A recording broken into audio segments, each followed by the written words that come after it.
Were 174 batches of ballots missing in the Fulton County, Georgia, vote count? No, that's not true. A spokeswoman for the county said no ballots were missing.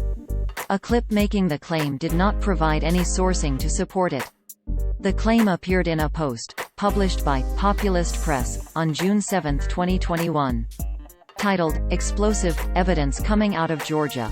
The post included a video clip of former New York City Police Commissioner Bernard Kerik, who pleaded guilty to felony tax fraud and making false statements before Trump pardoned him in 2020. Kerik claimed, quote, "The election was stolen. Basically, the Republican legislators didn't do their job. They allowed the certification of the votes and, as I was saying earlier, the Secretary of State for Georgia, he allowed that certification." He had 174 missing batches in the Fulton County count, 174.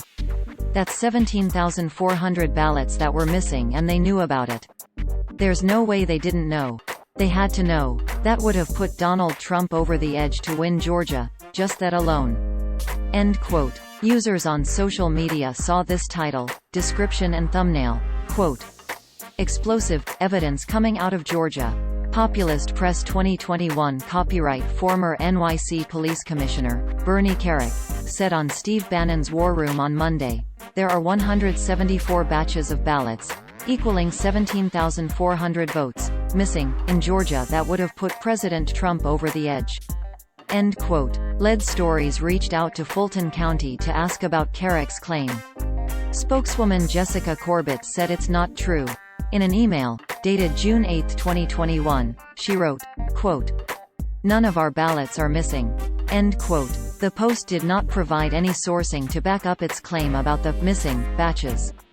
The allegation, however, is somewhat similar to claims made during a May 21, 2021, hearing on a lawsuit against Fulton County, Georgia's largest county. During that hearing, which can be watched here, David Sawyer, identified as a forensic accountant and witness for the plaintiffs, said there was a difference in the number of batches reported in the original vote count and the number reported as part of a risk-limiting audit, hand recount. At 25 minutes, 30 seconds, he says, quote, "There were 1,539 batches. According to the risk-limiting audit from the Secretary of State's office, there were only 1,283 batches. A difference of 256 batches." End quote. The results of the risk-limiting audit are available on the Secretary of State's website. Looking at the data for Fulton County, there is a 634 vote discrepancy between the total number of votes originally reported and the number reported after the hand recount. Fulton County's final election results can be seen by searching here. Significantly, the results of the risk-limiting audit affirmed the original result of the presidential election. There are at least two more important points worth mentioning about Kerik's claim. 1. There is no requirement that the batches in various vote counts match. Grouping ballots in batches is a way to help poll workers organize the vote. There's no rule that they group them the same way each time. 2. Fulton County is a decidedly Democratic county.